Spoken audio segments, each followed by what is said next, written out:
नमस्कार दोस्तों, मैं कुश आपका स्वागत करता हूं एग्रीकल्चर के इस सेशन में। जब बात हो रही है कृषि की, तो कृषि का सीधा संबंध किसान से और किसान का संबंध खेती से होता है। और किसान खेती जमीन में करता है, क्योंकि जमीन में ही पोषक तत्व मौजूद होते हैं और उन्हें लेने के लिए किसान फसल उगाता है। फसलों से ही हमें पोषक तत्व मिलते हैं। ये पोषक तत्व हमें किस प्रकार मिलते हैं? दोस्तों, जो भोजन हम रोजाना खाते हैं उनसे ही हमें पोषक तत्व मिलते हैं। जैसे कि हम खाने में रोजाना चावल, दाल, रोटी, सब्जी, फल आदि खाते हैं, तो उनमें समाये पोषक तत्व हमारा शरीर ग्रहण कर लेता है, क्योंकि प्रकृति ने पौधों को ही ताकत और शक्ति दी है कि वो जमीन से उन सारे पोषक तत्वों को सोख सकता है। हम जमीन से लगातार पौधों के माध्यम से पोषक तत्व खींच रहे हैं। हम सभी जानते हैं कि हमें ज़्यादा समय तक जीवन जीने के लिए या अपने शरीर को स्वस्थ रखने के लिए भोजन की आवश्यकता होती है, और उस भोजन से ही हमें पोषक तत्व प्राप्त होते हैं। ये सभी पोषक तत्व मिट्टी के अंदर मौजूद हैं। इसीलिए किसान खेती करता है ताकि हम सभी लोगों का पेट भर सके, और पेट भरने का मतलब हमें ऐसा खाना मिले जिसके अंदर पोषक तत्वों की मात्रा ज़्यादा हो। अगर हमें पोषक तत्व ज़्यादा मिलेंगे तो हम ताकतवर बनेंगे, स्वस्थ रहेंगे और हमें कोई बीमारी नहीं होगी, यानी कि बिना किसी रोग के स्वस्थ जीवन जिएंगे। तो दोस्तों, इसी एग्रीकल्चर सेशन को आगे बढ़ाते हुए मैं आपको अपने भारत देश की कृषि के बारे में बताता हूँ। भारत एक कृषि प्रधान देश है। हमारे देश की 2/3 जनसंख्या यानी कि 70% से ज़्यादा की जनसंख्या सीधे तौर पर किसान परिवार से जुड़ी हुई है। अगर हम अपने भोजन की बात करें तो आज हमारे खाने की थाली में चावल, दाल, सब्जियां आसानी से मिल जाती हैं। हमें ये जानना बहुत ज़रूरी है कि क्या हम शुरुआत से ऐसे ही थे, यानी कि हमारी कृषि का विकास कैसे हुआ। तो उसे जानने के लिए थोड़ा सा हमें पीछे जाना होगा और अपने कृषि के इतिहास को जानना होगा। हमारी कृषि का विकास कहाँ से शुरू हुआ? हम सभी जानते हैं, हमारा देश 1947 में आज़ाद हुआ। हमारे देश के प्रथम प्रधानमंत्री पंडित जवाहरलाल नेहरू थे। पंडित जवाहरलाल नेहरू ने जैसे ही देश का कार्यभार संभाला, और संभालते ही हमारे देश के सामने एक समस्या आ गई। समस्या थी, हमारे देश की जनसंख्या बहुत तेजी के साथ बढ़ रही थी और हमारी खेती से उतनी पैदावार नहीं हो रही थी। पैदावार क्यों नहीं हो रही थी? क्या पहले जमीन कम थी? बिल्कुल नहीं, जमीन तो पहले ज़्यादा थी। फिर हम ज़्यादा अनाज पैदा क्यों नहीं कर पाते थे? उसका कारण था खेती करने का तरीका। जिस तरीके से हम खेती करते थे, आज उस तरीके के बारे में हम बात करेंगे। उस पुराने समय की खेती को हम बौरानी खेती कहते थे। बौरानी खेती को हम पारंपरिक खेती भी कहते हैं। बौरानी खेती एक तरीका था लेन देन का। अगर मैं बात करूं बिजनेस की, तो आप ग्लेस से क्या लेते हैं? प्रोडक्ट्स। आप प्रोडक्ट्स लेते हैं और आपको उसके बदले पैसे देने होते हैं। इसी तरह से हम भी अपनी जमीन से लगातार लेन देन करते हैं। ये जो बौरानी खेती थी वो कुछ नहीं, सिर्फ वो एक प्रकार का लेन देन का एक बढ़िया तरीका था। जो पोषक तत्व हम जमीन से ले रहे हैं, वो पोषक तत्व हमें वापस जमीन में लौटाने भी होंगे। पहले के समय में किसान अपनी जमीन को 2 भागों में बांट देता था। वो ऐसा लेन और देन को बराबर रखने के लिए करता था। वो जमीन के एक भाग में फसल उगाता था और दूसरे भाग को खाली छोड़ देता था, और उस दूसरे भाग में गोबर, राख, सड़ी गली पत्तियां और घर से निकली हुई वेस्ट चीजें होती थी, उसे उस भाग में डालता था। अब यहाँ पर लेन देन कैसे चल रहा है? यहाँ पर लेन देन पौधों की जड़ों के द्वारा चल रहा है। यहाँ पर एक तरफ से हम पौधों के माध्यम से पोषक तत्व निकाल रहे हैं और दूसरी तरफ से पोषक तत्वों को डाल रहे हैं। ऐसा हम इसलिए कर रहे हैं ताकि जमीन के अंदर पोषक तत्वों की बराबर मात्रा बनी रहे। जब पोषक तत्व जमीन के अंदर बने रहेंगे तो पौधों को ज्यादा पोषक तत्व मिलेंगे। पौधों से हमें खाना मिलता है और खाने से हमें पोषक तत्व मिलते हैं। जब आप अच्छा खाना खाओगे तभी आपको पोषक तत्व मिलेंगे। तो इस चीज को बरकरार रखने के लिए किसान क्या करता था? लेन और देन करता था। 6 महीने वो भाग 1 में खेती करता था और भाग बी में गोबर खाद डालता था। फिर 6 महीने बाद भाग ए में गोबर खाद डालता था और भाग बी में खेती करता था। लेकिन इससे हमें नुकसान ये होता था कि हमारी पैदावार पूरी नहीं हो पाती थी। अगर हम दोनों भागों में पैदावार करें तो पैदावार ज्यादा होगी। जैसे ही हमारा देश आजाद हुआ और जनसंख्या तेजी के साथ बढ़ रही थी, अब उस जनसंख्या का पेट भरने के लिए और उसको पूरा खाना देने के लिए हमें अपनी पैदावार को बढ़ाना था। इसी तरह से हम धीरे धीरे सन 1960 तक पहुंच गए और हमने सन 1960 में एक नई हरित क्रांति की शुरुआत की। भारत में हरित क्रांति की शुरुआत करने वाले वैज्ञानिक का नाम डॉक्टर श्री MS स्वामीनाथन है। उस समय हमने समस्याओं को ध्यान में रखते हुए कुछ बदलाव किए। इस हरित क्रांति के अंदर उन मुख्य चीजों का ध्यान रखा गया जिसकी वजह से हमारी पैदावार बढ़े, जिसमें पहली समस्या पर ध्यान दिया गया जो कि हमारे अच्छे किस्म के बीज ना होना। इस क्रांति में नए किस्म के बीजों का आविष्कार किया गया जिनको संकर बीज नाम दिया गया। हरित क्रांति का पहला उद्देश्य संकर बीज इस्तेमाल करना था और दूसरा रासायनिक खादों का उपयोग करना। रासायनिक खाद जो आज हम इस्तेमाल कर रहे हैं जैसे यूरिया, DAP, MOP और पोटाश आदि, इन सभी की शुरुआत 1960 से की गई। रासायनिक खाद के साथ हमने एक और चीज का इस्तेमाल करना शुरू कर दिया, वह रासायनिक पेस्टिसाइड थे।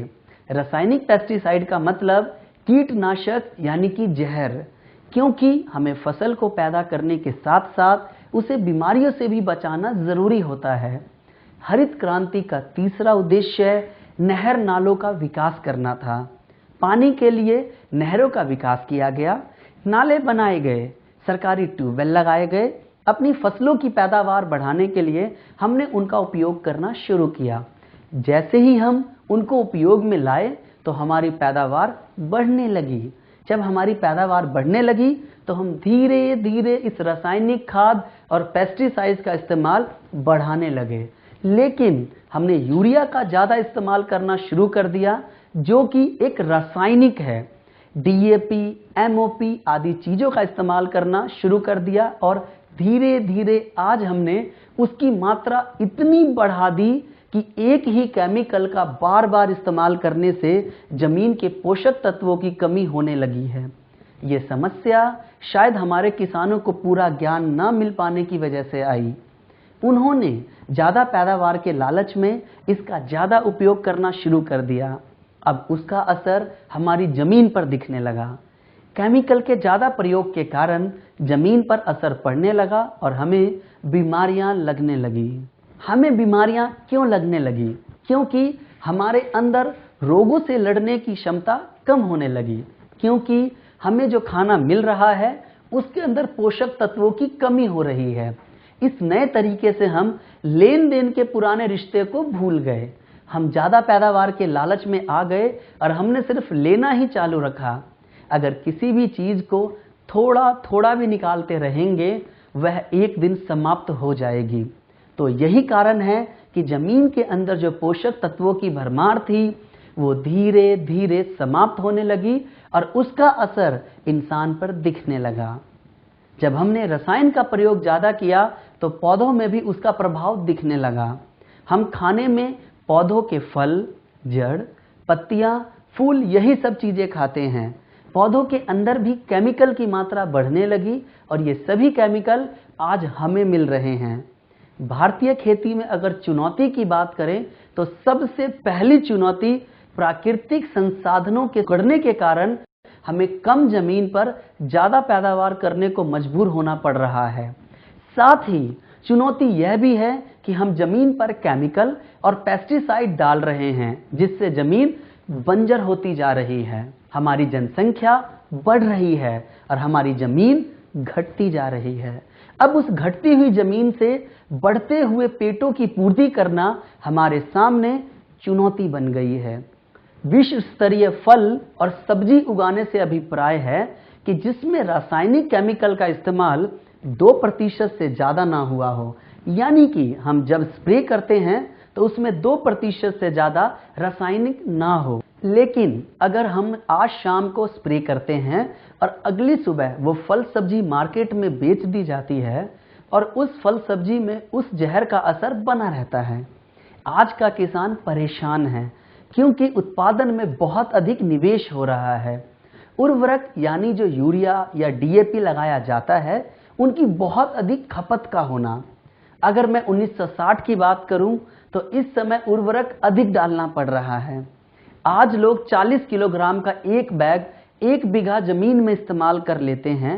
उसकी वजह से हमारी मिट्टी के अंदर ताकत धीरे धीरे कम होती जा रही है। उस कमजोर मिट्टी से हम अधिक पैदा करने के लिए उसे ठीक नहीं कर रहे, बल्कि उसमें और यूरिया डालकर उसे और कमजोर करते जा रहे हैं। अभी तक आपने जो समझा, मैं आपसे उससे संबंधित कुछ प्रश्न पूछता हूं। तो पहला प्रश्न है, दूसरा प्रश्न, तीसरा प्रश्न, चौथा प्रश्न, पांचवा प्रश्न, छठा प्रश्न।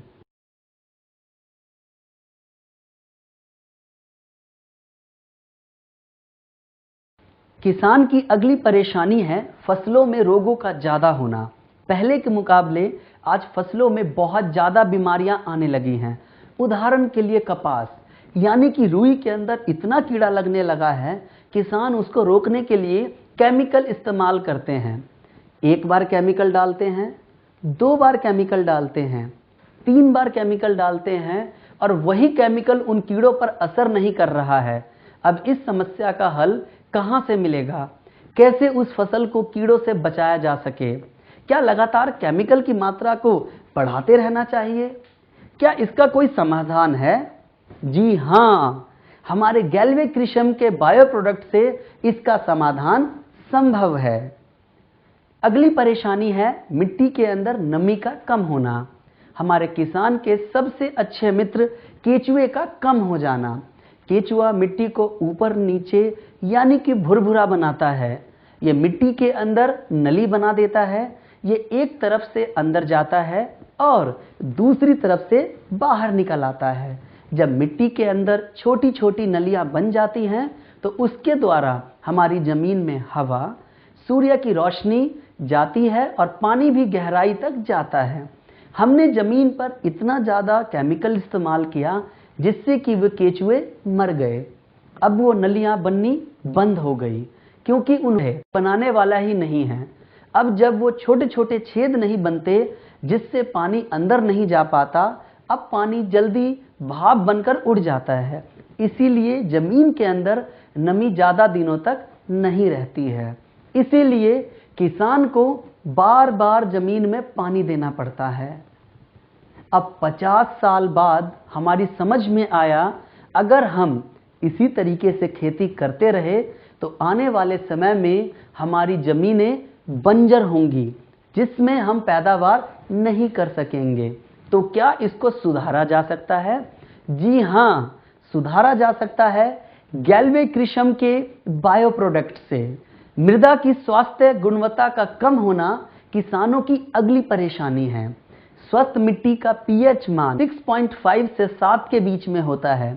ऐसी मिट्टी को हम उदासीन मिट्टी कहते हैं। आज हमारी मिट्टी का पीएच मान या तो 6.5 से नीचे जा रहा है या फिर 7 से ऊपर जा रहा है। अगर ये नीचे जाएगा तो मिट्टी अम्लीय हो जाएगी और अगर इससे ऊपर जाएगा तो क्षारीय मिट्टी हो जाएगी। दोनों ही रूप में ऐसी मिट्टी को हम बंजर मिट्टी कहते हैं।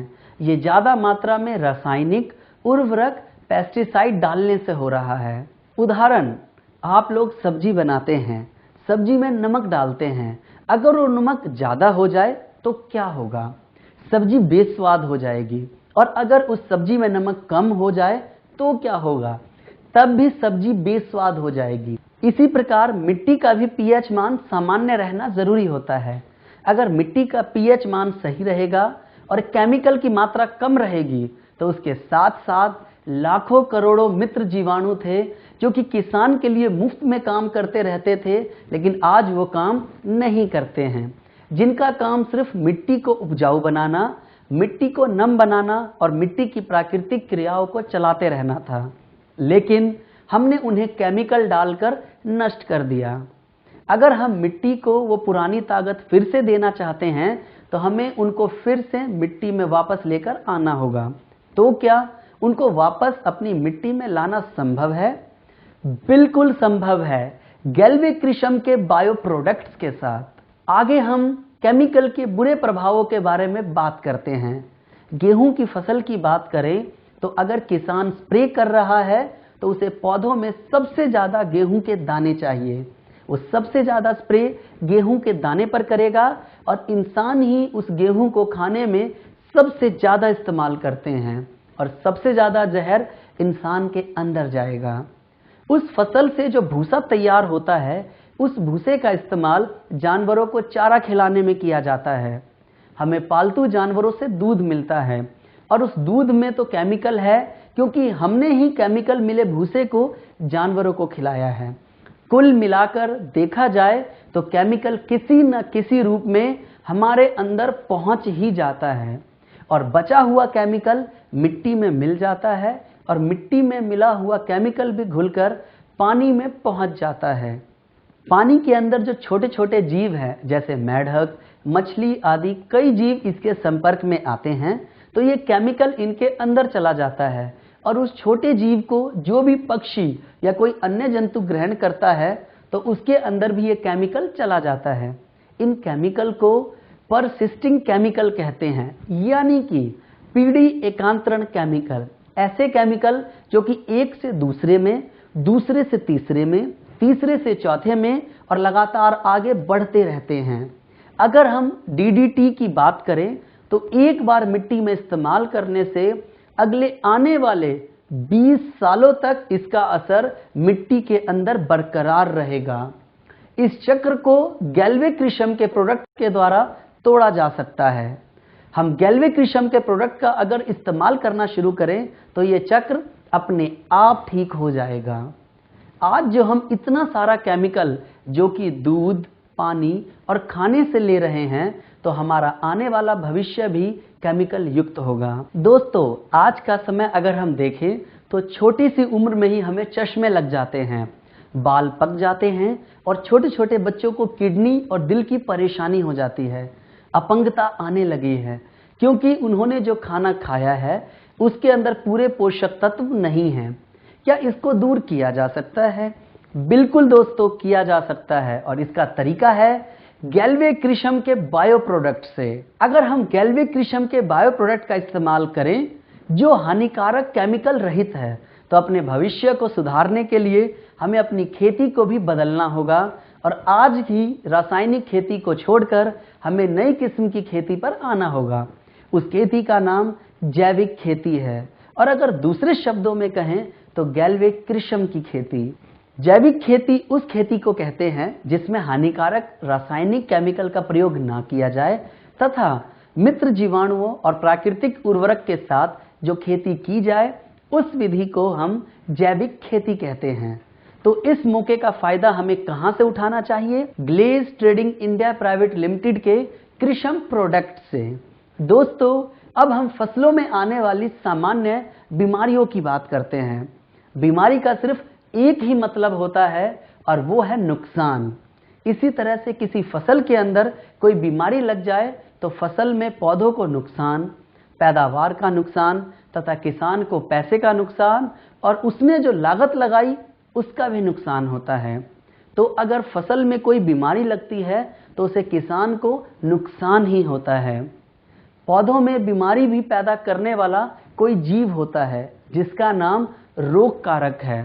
रोग का मतलब होता है बीमारी और कारक का मतलब करने वाला। रोग कारक कहाँ रहता है तो मैं आपको बताता हूँ। ये रोग कारक आपको 3 जगह पर मिलेगा। पहला हवा में, दूसरा पानी में और तीसरा मिट्टी में मिलेगा। ऐसे ही एक रोग कारक के बारे में हम बात करेंगे जिसका नाम फंगस या फफूंदी या कवक है। अगर दूसरी भाषा में कहें तो नोना, भुआ, भेकुर, छतरा, ये सब इसी के नाम हैं। ये हर जगह मौजूद रह सकता है। जब भी ये बीमारी हमारी फसल में आती है तो हमारी फसल की जड़ों, तनों, फलों, पत्ती और बीजों को गला देती है। दूसरी परेशानी बैक्टीरिया की है, जिसे हम जीवाणु भी कहते हैं। ये भी हमारी फसल को बीमार करता है। यह हमारी फसल को उगने नहीं देता, यह हमारी फसलों को गला देता है, ये हमारी सब्जियों को खराब कर देता है। यहाँ दो हमारे मुख्य रोग कारक हैं जिनके बारे में हम बात कर रहे हैं, जो कि हमारी फसलों को खराब कर देते हैं।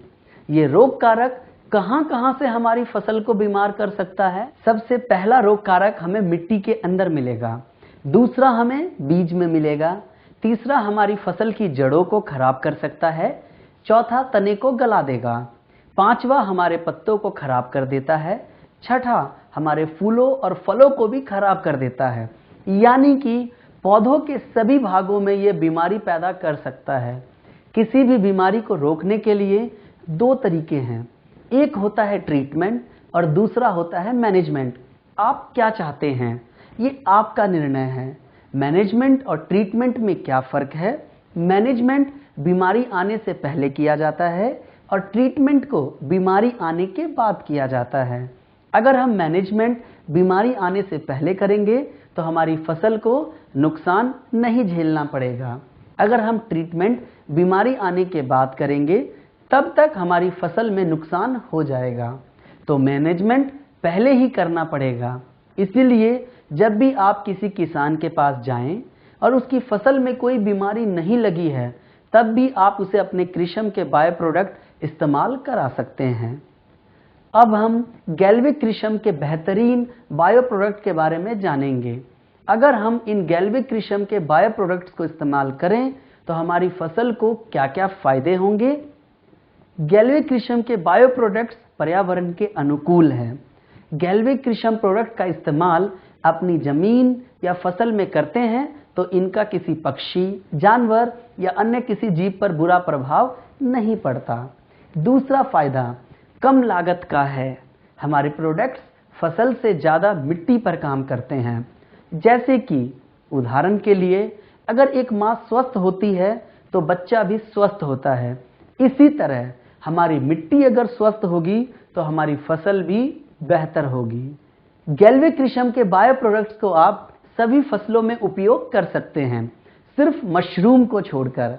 हमारे प्रोडक्ट का लंबा और स्थायी परिणाम होता है, यानी कि हम अपने प्रोडक्ट्स को जब भी अपनी फसल में इस्तेमाल करते हैं तो उसका रिजल्ट घटता नहीं बल्कि धीरे धीरे बढ़ता है, क्योंकि ये जो छोटे छोटे जीव हैं जो हमारे प्रोडक्ट में मौजूद हैं वो धीरे धीरे करके अपनी संख्या को बढ़ाते हैं। जब हम अपने गैल्विक कृषम के बायो प्रोडक्ट्स को जमीन में इस्तेमाल करते हैं तो हमारे इन प्रोडक्ट्स के अंदर मौजूद जीव अपनी संख्या को 3 से 5 दिनों के अंदर 2 गुना कर लेते हैं, आगे उसको 4 गुना, फिर 8 गुना कर लेते हैं। गैल्विक कृषम के बायो प्रोडक्ट्स का असर बढ़ता चला जाता है क्योंकि यह एक जीवित जीवाणु से बना हुआ है। आप गैल्विक कृषम के बायो प्रोडक्ट्स को देखेंगे तो उस पर कोई भी खतरनाक जहर वाला निशान मौजूद नहीं है। इसका मतलब इसके अंदर किसी भी प्रकार का कोई हानिकारक जहर इस्तेमाल नहीं किया गया है। गैल्विक कृषम के बायो प्रोडक्ट्स नोका सर्टिफाइड है। हमारे जो प्रोडक्ट्स हैं वो ऑर्गेनिक सर्टिफाइड हैं। गैल्विक कृषम के जो बायो प्रोडक्ट्स हैं वो सालों साल तक प्रभावी हैं। अगर हम उसको लगातार इस्तेमाल करते हैं तो एक छमाही के बाद दूसरे छमाही में उसका प्रभाव लगातार बढ़ता जाता है। दोस्तों, हमारे प्रोडक्ट्स जमीन में जाकर उन सारी समस्याओं को दूर करता है जिससे कि एक पौधे की उपज यानी कि उसका फुटाव कम हो जाता है। अभी तक आपने जो समझा, मैं आपसे उससे संबंधित कुछ प्रश्न पूछता हूं। तो पहला प्रश्न है, दूसरा प्रश्न, तीसरा प्रश्न, चौथा प्रश्न, पांचवा प्रश्न, छठा प्रश्न, सातवां प्रश्न, आठवां प्रश्न,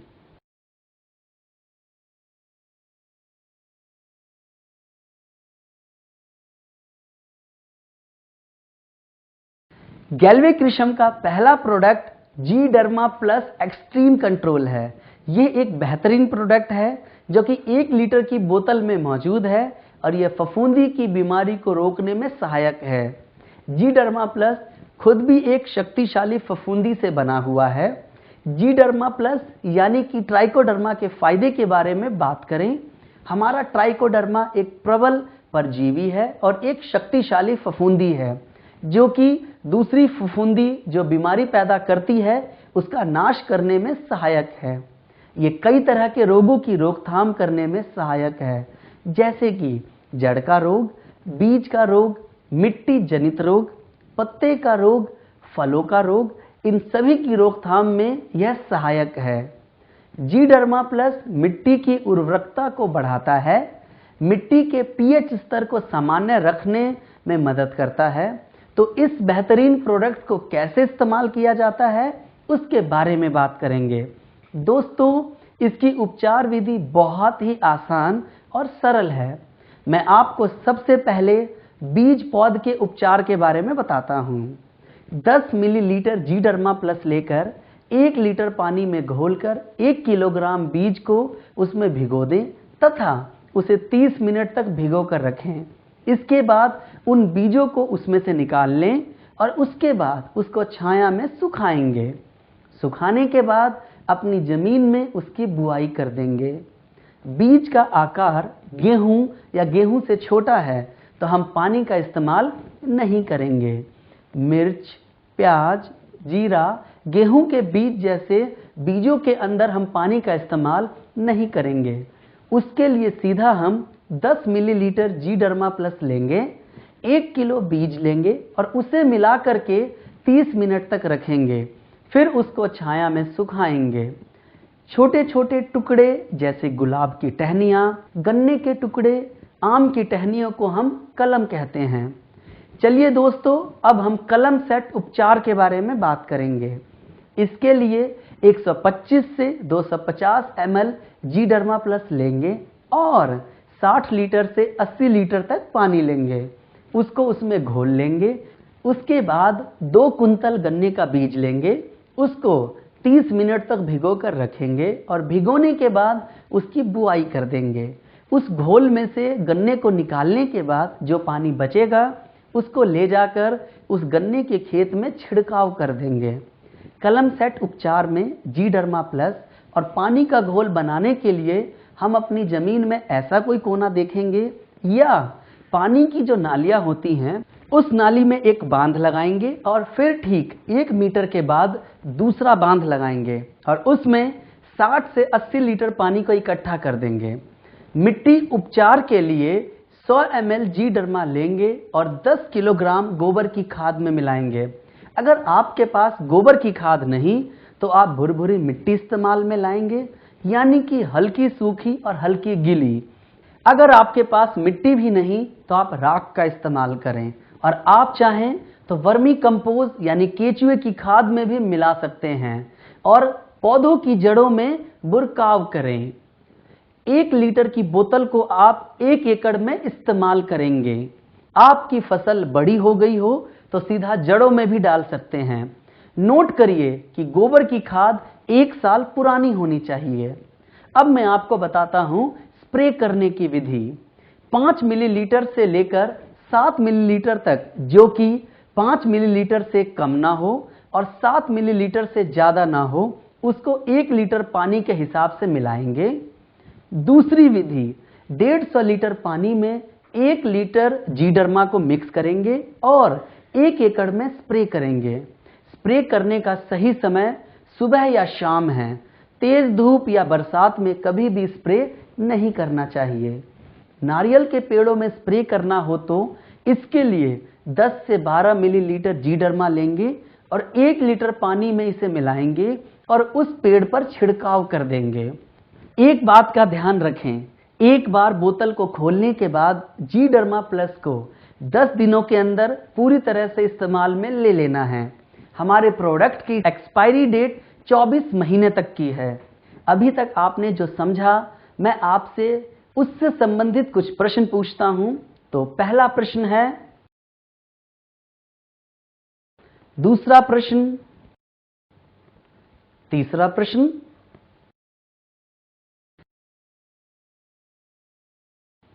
गैल्वेक्रिशम का दूसरा बेहतरीन प्रोडक्ट है जी सूडो प्लस एक्सट्रीम केयर। ये प्रोडक्ट हमारी फसल को बैक्टीरिया की वजह से होने वाली बीमारियों से बचाने में सहायक है। हमारा यह दूसरा प्रोडक्ट भी 1 लीटर की बोतल में आता है। ये शक्तिशाली बैक्टीरिया से मिलकर बनाया गया है और हमारी फसल को विभिन्न तरीके की बीमारियों में, मिट्टी के अंदर बैक्टीरिया की वजह से होने वाले रोगों की रोकथाम में सहायक है। यह मिट्टी की उर्वरकता को सुधारता है और हमारी मिट्टी के पीएच मान को सामान्य बनाए रखने में मदद करता है। प्रयोग करने की विधि, 4 से 5 मिलीलीटर जी सूडो प्लस तथा 1 लीटर पानी लेना है। हमें बीज की मात्रा 1 किलोग्राम रखनी है। बीज को कम से कम 30 मिनट तक भिगोएंगे, फिर उसके बाद उसे उस घोल में से निकालकर छाया में सुखाएंगे। उसके बाद उस बीज की बुआई कर देंगे। अगर बीज का आकार गेहूं या गेहूं से छोटा है तो आप वहां पर पानी का इस्तेमाल नहीं करेंगे। अगर हमने जी डर्मा प्लस से बीज का उपचार किया है तो हमें जी सूडो प्लस से बीज का उपचार करने की आवश्यकता नहीं है। मिट्टी उपचार के लिए 250 मिलीलीटर जी सूडो प्लस लेना है और 100 किलोग्राम गोबर की खाद लेनी है। गोबर की खाद 1 साल पुरानी होनी चाहिए। अगर गोबर की खाद नहीं तो हम भुरभुरी मिट्टी लेंगे।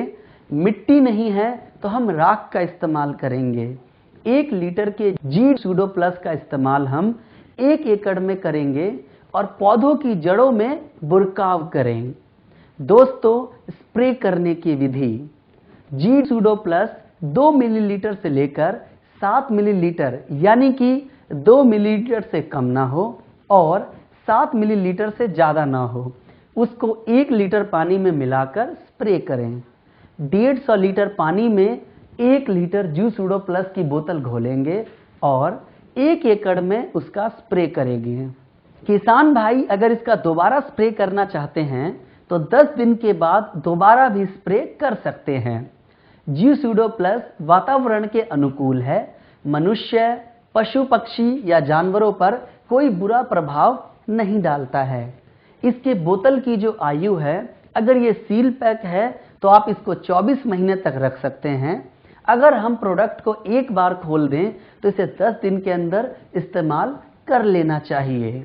अभी तक आपने जो समझा, मैं आपसे उससे संबंधित कुछ प्रश्न पूछता हूं।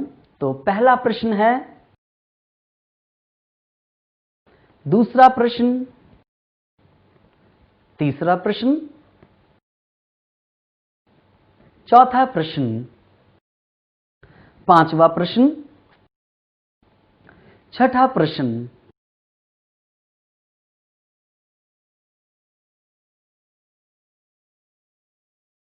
हमारा तीसरा प्रोडक्ट है जीएनपीके बायो फर्टिलाइजर। हमारा जीएनपीके 1 लीटर की बोतल में आता है। ये 3 प्रकार के जीवित जीवाणुओं से मिलकर बनाया गया है, जिनका काम पौधों या मिट्टी के अंदर जाकर लगातार नाइट्रोजन, फास्फोरस और पोटेशियम का निर्माण करना है। जीएनपीके जैव उर्वरक के तौर पर एक बेहतरीन विकल्प है। प्राकृतिक तरीके से नाइट्रोजन, फास्फोरस और पोटैश प्रदान करता है। हमारी मिट्टी में मौजूद रासायनिक उर्वरकों के प्रभाव को कम करने में भी सहायक है। मिट्टी की उर्वरकता को सुधारता है, फसल को स्वस्थ बनाने में सहायक है और बेहतर उपज को बढ़ावा देने में सहायक है।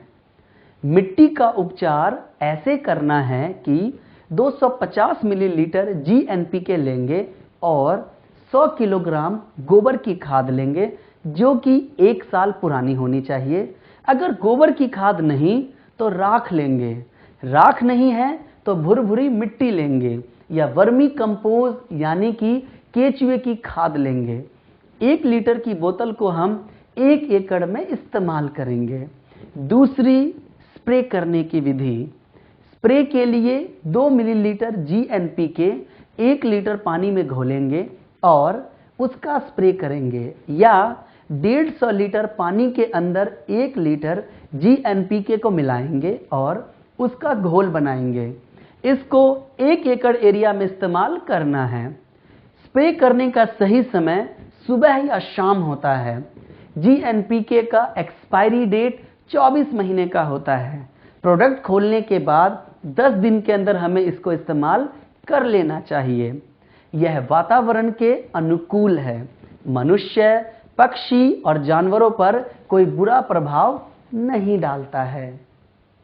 अभी तक आपने जो समझा, मैं आपसे उससे संबंधित कुछ प्रश्न पूछता हूं। तो पहला प्रश्न है, दूसरा प्रश्न, तीसरा प्रश्न, चौथा प्रश्न, पांचवा प्रश्न,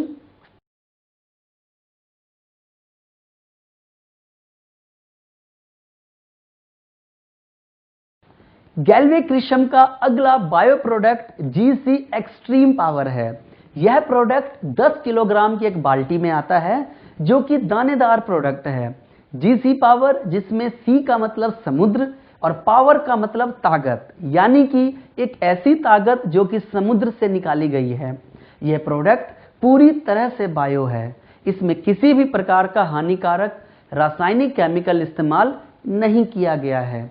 इस प्रोडक्ट को बनाने के लिए समुद्री शैवाल, जो कि समुद्र के अंदर उगने वाली एक घास होती है, उस शैवाल का नाम एस्कोफाइलम नोडोसम है, जिसके सत्व यानी कि उसमें से उसका अर्क निकाल करके इस प्रोडक्ट को तैयार किया गया है। जब हमारे किसान भाई इसे इस्तेमाल करेंगे तो उन्हें कई प्रकार के फायदे मिलेंगे। जमीन को जो पोषक तत्व चाहिए वो सब इसके अंदर मौजूद हैं। पौधे के लिए आवश्यक पोषक तत्व और वृद्धि हार्मोन युक्त, यानी कि पौधों को पोषक तत्व देता है, और वृद्धि यानी कि पौधों की लंबाई में सहायक है। पौधों की जड़ों को शक्तिशाली बनाता है और उन्हें गहराई तक लेकर जाता है, जिससे कि हमारा पौधा गिरता नहीं है। मिट्टी की धारण क्षमता को बढ़ाता है, फसल को स्वस्थ बनाने में मदद करता है और बेहतर उपज में सहायक है। 10 किलोग्राम GC पावर की एक बाल्टी को आप 1 एकड़ भूमि में सिंचाई से पहले या सिंचाई के बाद इस्तेमाल करेंगे। आप इसका इस्तेमाल सुबह, दोपहर, शाम कभी भी कर सकते हैं। साथ ही आप इसको यूरिया, DAP केमिकल के साथ भी मिलाकर इस्तेमाल कर सकते हैं। बस ध्यान रखें, आपके खेतों में या जमीन में नमी होना जरूरी है। आप इसको अपनी फसल में 1 बार, 2 बार, 3 बार, 4 बार तक इस्तेमाल कर सकते हैं। आप इसको 24 महीने तक इस्तेमाल कर सकते हैं। खोलने के बाद भी आप इसको आराम से इस्तेमाल कर सकते हैं। अभी तक आपने जो समझा, मैं आपसे उससे संबंधित कुछ प्रश्न पूछता हूं। तो पहला प्रश्न है, दूसरा प्रश्न, तीसरा प्रश्न, चौथा प्रश्न, पांचवा प्रश्न, छठा प्रश्न।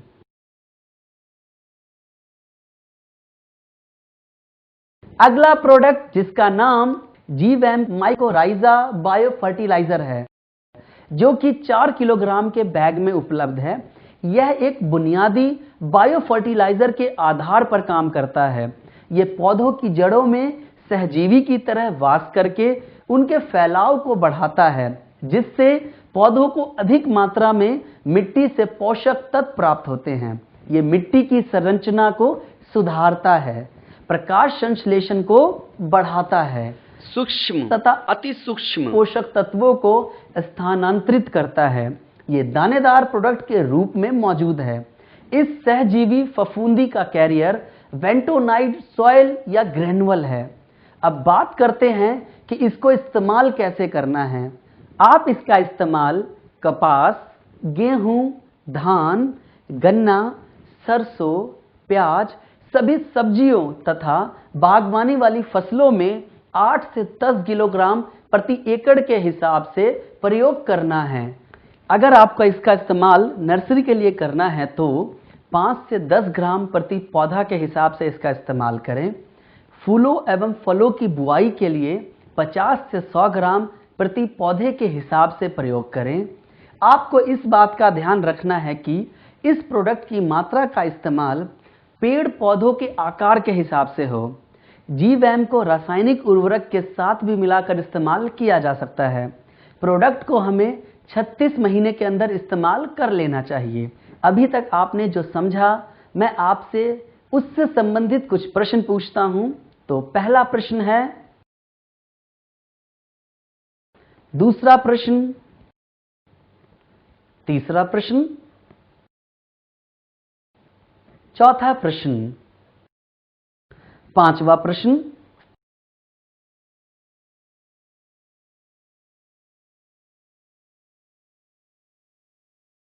तो दोस्तों ये रहे हमारे गैल्वे कृषियम के 5 बेहतरीन प्रोडक्ट्स, जिनसे अगर किसान जैविक खेती करता है, ये प्रोडक्ट उसके लिए फायदेमंद साबित होंगे।